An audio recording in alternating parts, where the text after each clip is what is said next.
20ª questão. Utilizando seus conhecimentos de hereditariedade, analise as afirmativas a seguir. Vocês viram que, de novo, é recorrente esse tipo de questão. Lembrando a vocês que nós fizemos uma prova modelo URGS, né? Que cobra bastante esse tipo de questão. Tá? Indivíduos com genótipos diferentes podem apresentar o mesmo fenótipo. Já vamos pegar aqui, então, a análise sobre isso. E aí, ó, pessoal, indivíduos de genótipos diferentes podem ter o mesmo fenótipo. Deixa eu fazer uma pergunta. O genótipo azão e azão-azinho são iguais? Tu vai me responder que não. Porque, por exemplo, se fosse isso para a cor de olhos, eu diria que esse aqui não poderá ter um filho de olhos claros. Mas este indivíduo poderá ter um filho de olhos claros apenas mandando o azinho para o seu filho.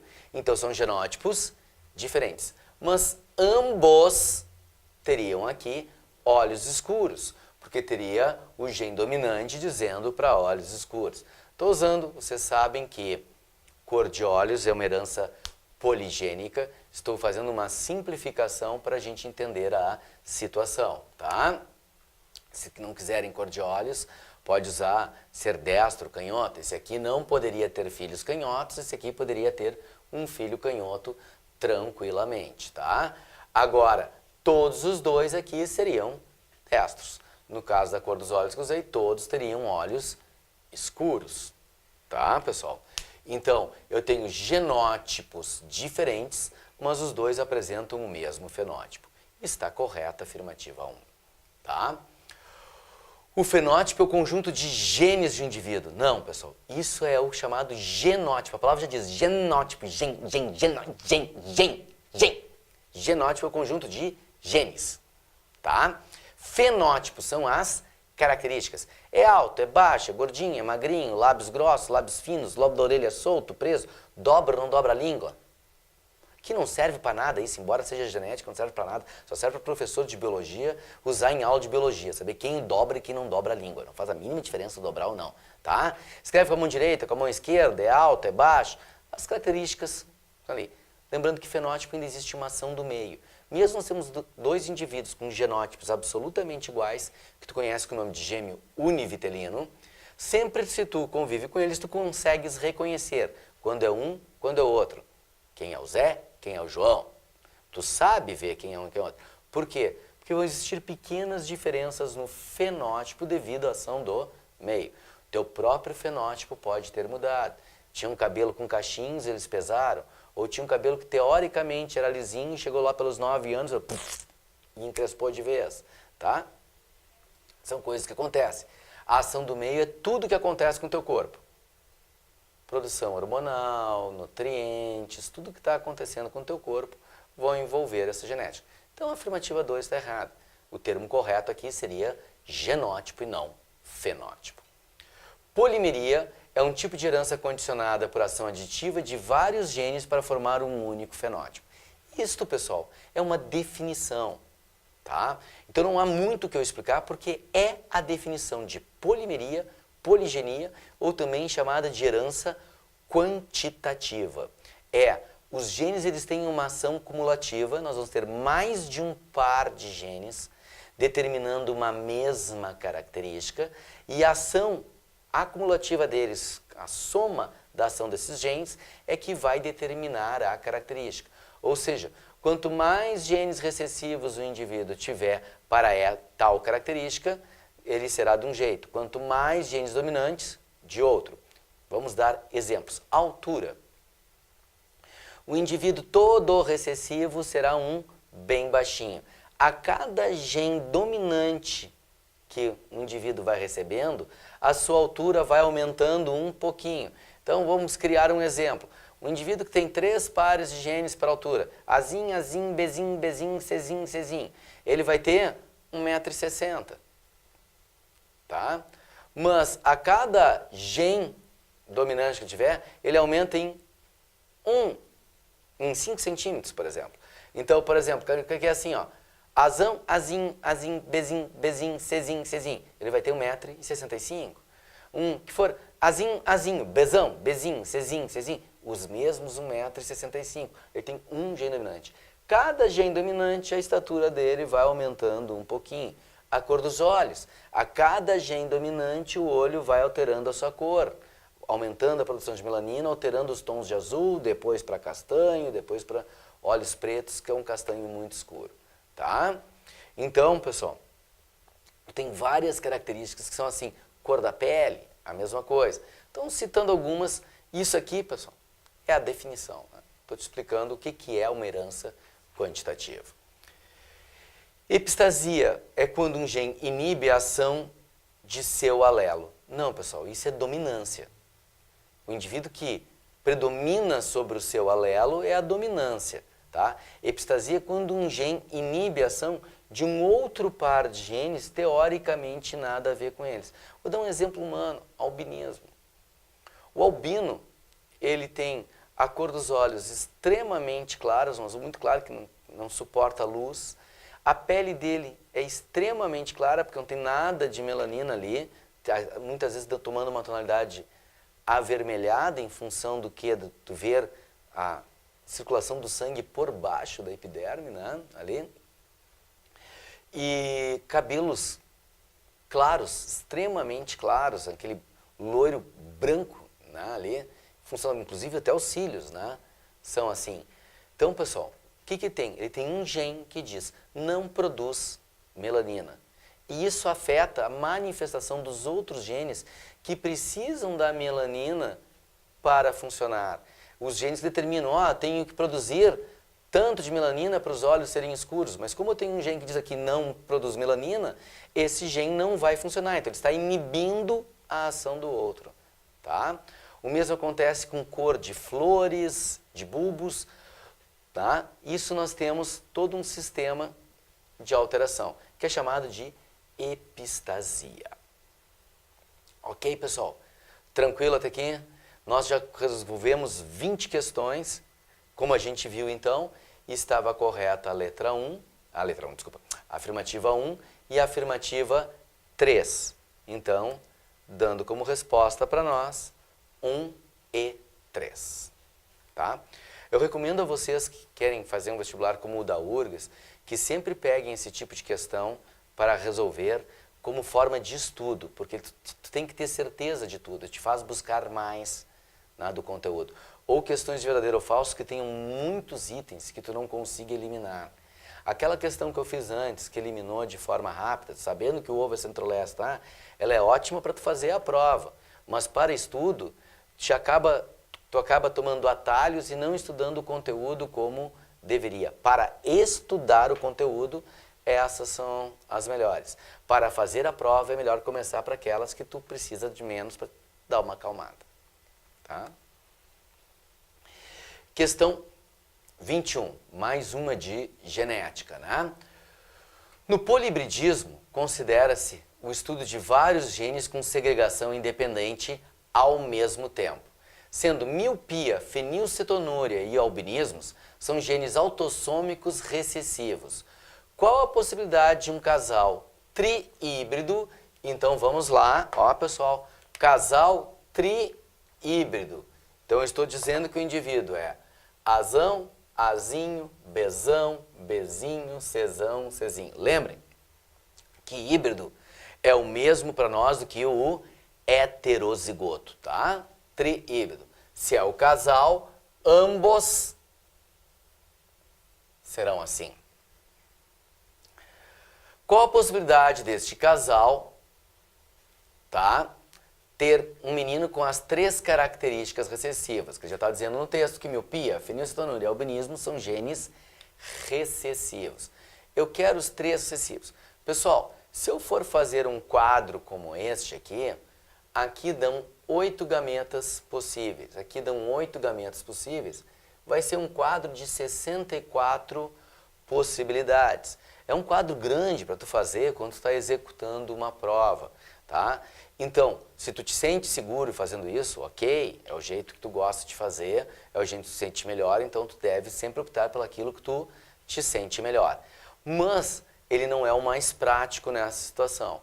Nessa situação é mais prático, é mais rápido tu fazer 3 quadros pequenos, um para cada característica, tá? E depois fazer o quê? Multiplicar os resultados que tu precisa, tá? Lembra, existe uma regra que a gente chama de regra do produto. Sempre que eu quero que 2 coisas independentes aconteçam juntas, eu multiplico a chance delas acontecerem separadas. Eu vou repetir para ti. Sempre que eu quero que 2 coisas independentes aconteçam juntas, eu multiplico a chance delas acontecerem separadas. Se eu quero jogar 2 dados e quero que nos 2 dados dê o número 6, qual é a minha chance? A chance de num dado dar o número 6 é 1 em 6. No outro dado, 1 em 6. De nos 2 dar o 6 é 1/6 vezes 1/6, 1 sobre 36. Essa é a tua possibilidade. Então aqui vai ser a mesma coisa. Então vou fazer, ó, 3 quadrinhos, que são rápidos de fazer. Ó, Bzão, Bzinho, Bzão, Bzinho, Bzão, Bzão, Bzão, Bzinho, Bzão, Bzinho, Bzinho, Bzinho. E vamos para o outro aqui, Czão e Czinho. Eu vou ter de novo Czão e Czinho. Czão, Czão, Czão, Czão, Czão, Czinho, Czinho, Czinho. O que ele quer? Um menino. Vamos começar organizando. Olha o meu cálculo, ele quer que nasça um menino. Então, já estou escrevendo um meio. Por que um meio? Porque é 50% de chance de nascer um menino. Ou nasce menino, ou nasce menina. Tá? Em termos estatísticos, é 50% de chance disso. Nós estamos falando de termos de sobrevivência, qual que sobrevive mais menino, mais menina, o que tem? Probabilidade é 50%, tá? E ele quer o quê? As 3 características recessivas. Ó, a recessiva aqui é 1 em 4. Então, vamos multiplicar 1 em 4. Aqui, de novo, 1 em 4. Mais uma vez multiplicando. E aqui, de novo, 1 em 4. Então, o que eu vou ter aqui, ó? 4 vezes 4, 16. Vezes 4, 64. Vezes 2, 128. Então, a chance de nascer um menino com as 3 características é 1 sobre 128 possibilidades.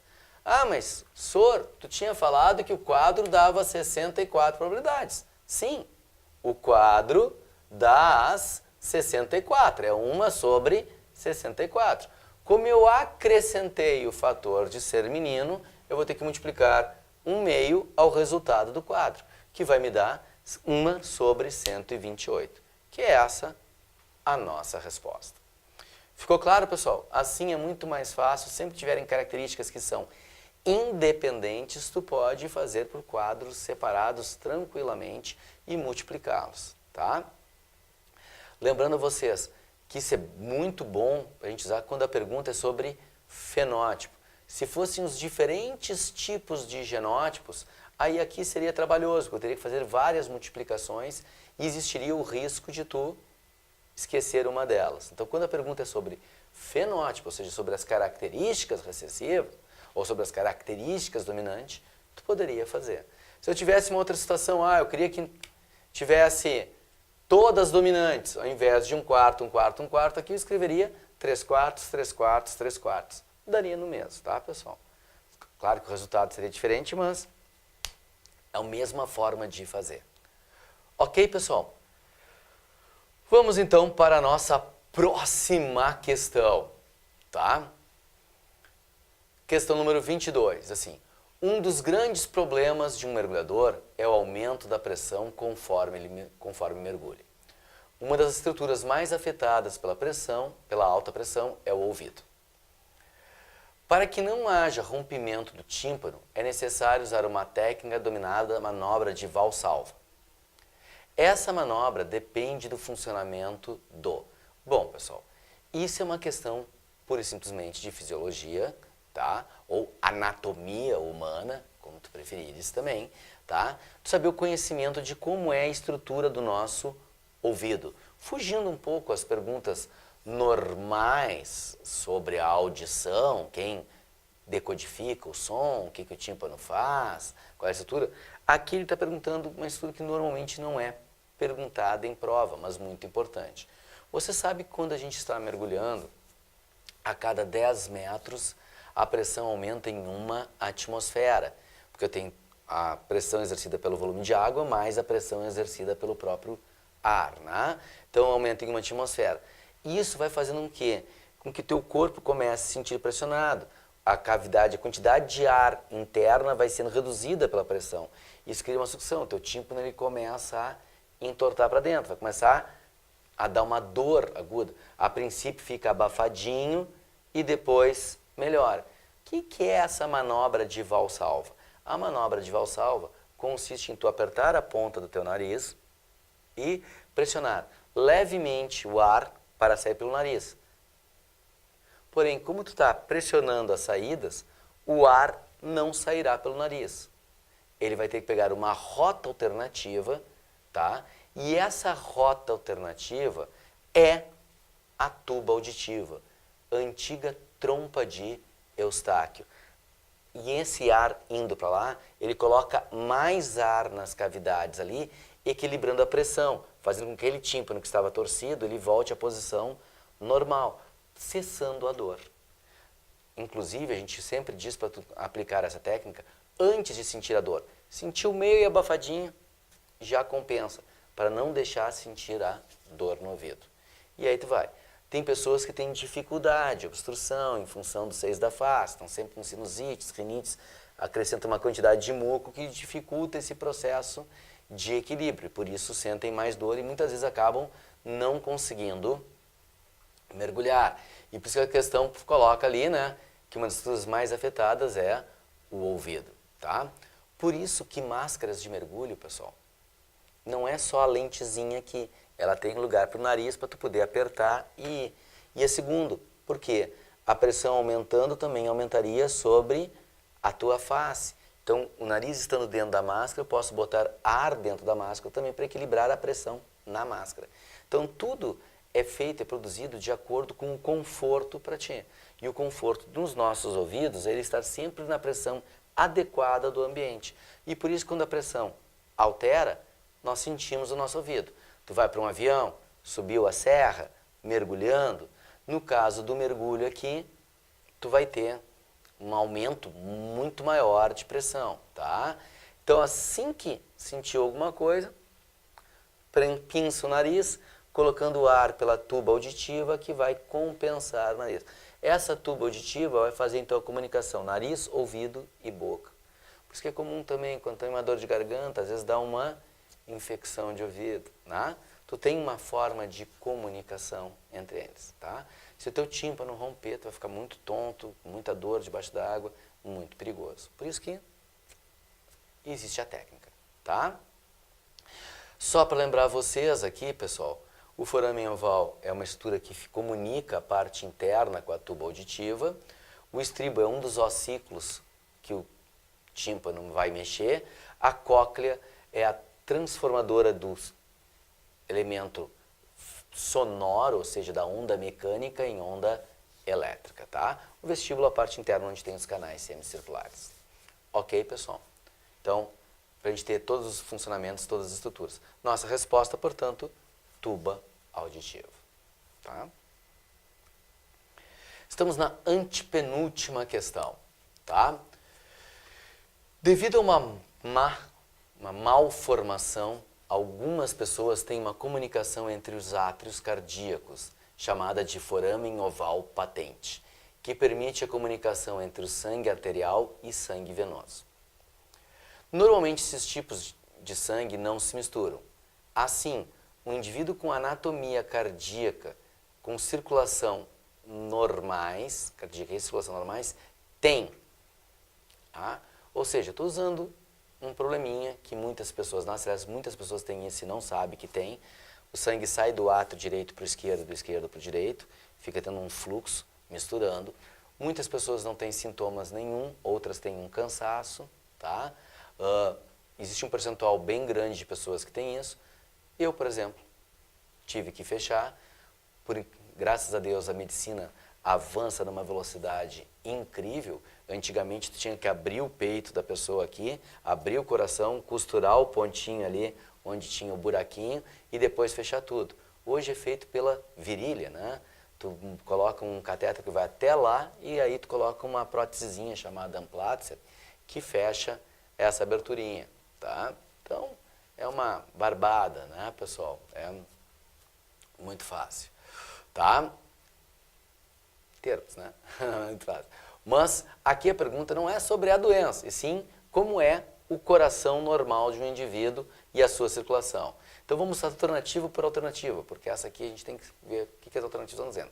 Sangue rico em oxigênio indo do átrio esquerdo para o ventrículo esquerdo. Puxa, já de cara eu tenho a resposta. O sangue rico em oxigênio, porque o sangue vem dos pulmões, ele chega pelo átrio esquerdo, vai para o ventrículo esquerdo e o ventrículo esquerdo vai bombear para o resto do corpo. Mas vamos dar uma olhada nas outras alternativas. Sangue com carbohemoglobina, ou seja, rico em gás carbônico, também chamado de sangue venoso, saindo do átrio esquerdo, indo para o direito. Pessoal, se está indo do átrio esquerdo para o direito, está tendo a comunicação que nós falamos aqui. E a pergunta é sobre um indivíduo que tem circulação normal. Isso não é a resposta. Sangue venoso saindo pela veia cava. Pessoal, se veia cava, o sangue está chegando no coração e não saindo. As veias levam o sangue na direção do coração e as artérias da direção oposta, saindo do coração para o corpo. Tá? Sangue com oxihemoglobina saindo do ventrículo direito. Não, o que sai do ventrículo direito é um sangue com carbohemoglobina, sangue venoso, porque ele sai do direito para ir para os pulmões. O que sai com oxihemoglobina do ventrículo esquerdo, tá? E sangue arterial, indo da artéria pulmonar para o átrio direito. O sangue arterial sai, não é na artéria pulmonar, não é arterial, é venoso. O sangue arterial vem pela veia pulmonar e não pela artéria pulmonar, tá? Vai para o átrio direito, mas pela veia pulmonar. O sangue arterial que sai, não, desculpa, o sangue venoso que sai pela artéria pulmonar, ele sai do ventrículo direito, tá? E o sangue arterial vem pela veia pulmonar para o átrio esquerdo. Então a resposta para nós é a letra A. Ok, pessoal? Tranquilo? Questão 24. Em uma aula de botânica, um aluno fez observações, 2 materiais distintos. As observações apresentadas a seguir. Material 1 pertence ao grupo mais diversificado de plantas, apresentando raiz, caule, folha, flor, semente e fruto. Tá? Então, vegetais com fruto. Material 2 trata-se de planta arborescente adulta contendo tecido de revestimento em seu tronco, formado por várias camadas de células mortas. Tá? E aí ele faz a pergunta. O grupo de plantas a qual o material 1 pertence e o tecido de revestimento citado no material 2 são respectivamente. Bom, pessoal, primeira identificação. Se é planta com fruto, é parte do grupo das angiospermas. Esperma, semente, angios, caixa, saco, vaso, urna. Sementes com urna, com fruto ao redor, tá? Então, eu estou falando das angiospermas. O material 2, se a gente voltar ali para vocês verem, trata-se de uma planta arborescente adulta com tecido de revestimento em torno do seu tronco, formado por várias camadas de células mortas. Pessoal, então, é uma angiosperma, vocês já viram então que a gente está entre a B e a C. Célula morta é formada forma o súber. O súber é o que dá origem à casca, à cortiça, pessoal. Cortiça que tu usa na rolha do vinho, da champanhe, tá? A cortiça ela é feita de células mortas e quando uma célula morre, entra em decomposição, ficam gases, por isso que a rolha boia, né? Porque tem uma camada de ar dentro dela, tá? E toda ela é feita de uma substância morta, porque a substância que fica ao redor da parede celular, que é impregnada para formar o súber, é chamada de suberina, que é impermeável, não permite as trocas, então aquela célula vai acabar morrendo e se decompondo, ficando com ar ali dentro, ela é impermeável, tá? Então a nossa resposta, letra B, Brasil. Ok, pessoal? Vamos então para a última questão da nossa provinha, tá? Última questão. A medicina ortomolecular afirma que doenças ocorrem pelo desequilíbrio químico do corpo. A concentração de cada sal tem que estar dentro do normal para que o corpo funcionar de forma adequada. Assim, a hipertrofia da glândula tiroideia, tá, é um indício da falta de... Bom, pessoal, isso vai envolver a nossa fisiologia, a nossa bioquímica, sabendo que a glândula tireoide, fica aqui, é a glândula que produz dois hormônios, que é a ocitocina e tiroxina. Na realidade, envolve mais dois hormônios aqui. A tiroxina a gente usa muito para um chamado T4, mas existe o T3 também, que é triiodotironina e tetraiodotironina. Ouviram bem o nome que eu disse? Triiodotironina e tetraiodotironina. Portanto, eu já estou te dando a resposta da questão só citando os hormônios T3 e T4. Nós precisamos do iodo. A falta do iodo vai dar uma doença chamada hipotireoidismo, que no recém-nascido, esse hipotireoidismo causa uma coisa chamada cretinismo, uma situação chamada cretinismo, que a criança vai ter retardo físico e mental, e por isso que quando o recém-nascido nasce, nós fazemos um teste chamado teste do pezinho, tá? Teste do pezinho. Esse teste do pezinho, ele examina vários pontos, fenilcetonúria, que nós citamos na questão de genética, e o hormônio da tireoide. Porque se ele já está com hipotireoidismo, a gente já faz o tratamento na criança para que ela tenha um desenvolvimento mental e físico normal. Ela não pode ter o cretinismo. No adulto, a falta desse hormônio vai gerar com que o indivíduo fique mais sonolento, cansado, gordinho, tá? Pode ter queda de cabelo, pode aumentar pelos aqui, tá? E pode aumentar a glândula, causando a hipertrofia da glândula, tá? Ela fica hipertrofiada aqui, formando o chamado bócio ou bócio endêmico, tá? As pessoas popularmente chamam de papo, né? Porque fica uma bola aqui, tá? Que é a glândula hipertrofiada. Ok, pessoal? Bom, por isso que na nossa alimentação tem que ter iodo. Só que o iodo ele é normalmente proveniente de alimentos de origem marinha.